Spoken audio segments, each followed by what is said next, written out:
I said it in the Mindset Blast today, and I'll say it again now. We have to get our head out of the future, and we need to get our head into the present.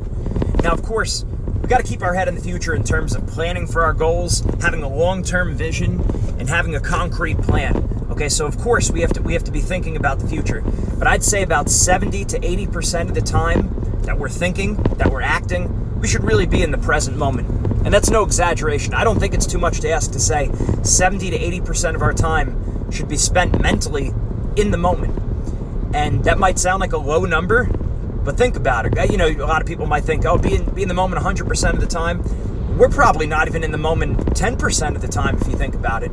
So really aim for 70 to 80% of your time in the moment. And that means not focusing as much on outcomes, on wins and losses, on what's going to be the result of this action, what's going to happen in the future. If I do this, what's going to happen? If I talk to this person, if I confront this person, what's going to be the outcome? Yes, of course, we need the virtue of prudence. We do need to think about these things. We need to think ahead. We can't just speak off the top of our head, off the cuff, all the time, right? Certain situations, it's more appropriate than others.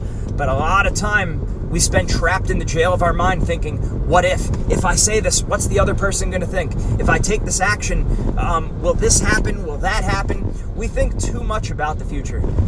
And again, that really comes and bites us, especially in sports. Well, I wouldn't say especially in sports. Among many areas, it's probably worse in life that you just take time away thinking about the future. But it is devastating to our athletic performance.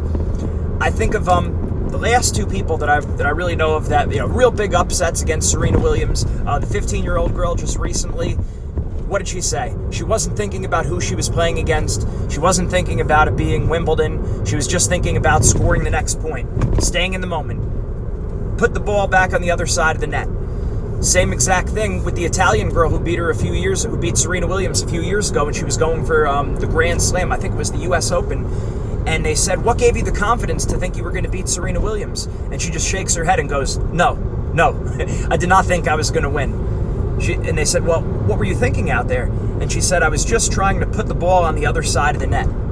Just return the ball. Just put the ball back on the other side of the net. She stayed in the moment. And then I think back to the 2011 World Series. We mentioned this in our ebook, The Predator Mindset, building the total athlete in sport, or building the Predator Mindset in sports, school, and life. And we talk about Lance Berkman's at bat.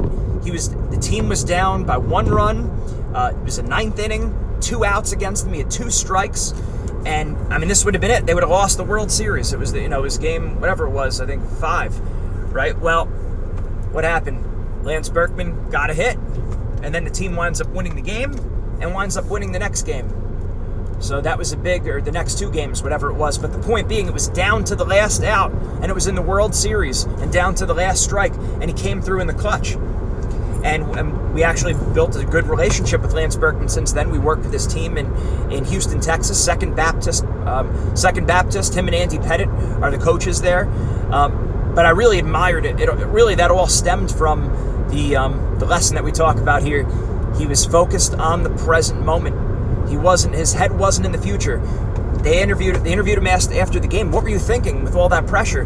He said, I was just thinking about having a good at-bat. Just put the bat on the ball. I knew I was most likely to get out, right? In baseball, you're a Hall of Famer if you're 3 out of 10, right? You'd be a 300 hitter. But he wasn't thinking about that. He was thinking about staying in the present moment, have a good at-bat, and just put the bat on the ball. When I spoke with him later, with working with his team, I asked him, what else was going on in his mind, and he said that really that game, he knew that it might come down to him. He knew his at-bat might be critical going into the day, and he said he just prayed that morning. And this is a common theme you see among a lot of top athletes. They're praying. They thank God. That's not by coincidence. When you see over and over and over these top athletes have strong faith, it would be unscientific to think that it's just by chance. Maybe there's something going on there. And we're not talking about using God for our own personal vainglory, but we're talking about really having a deep faith, keeping perspective that it's just a game. Really, it's just a game. And really, any situation, it's just a job. It's just it's just any situation. You're asking the person out on a date, what's the worst that could happen? They say no. It's just a rejection, right?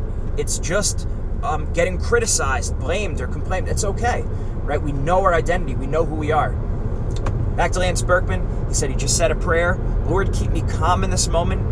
Just keep me calm if I get to that moment. That's all he wanted to do. He just wanted to be calm, stay in the present moment, put the bat on the ball. So these top athletes are not necessarily thinking positive. They are positive thinkers, don't get me wrong there, but it's not so much the positive thinking or the confidence as much as it is focusing on the right critical elements, and that's things in their control.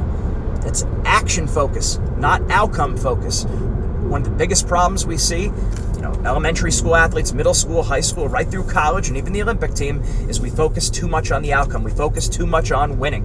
And that's why usually when we're going up against an opponent who's a lot better than us, we compete without pressure. That's usually, we ask our athletes, when was your best competition? What were your best matches? What were your best games? What were your best competitions? They usually say when they were going up against someone really good.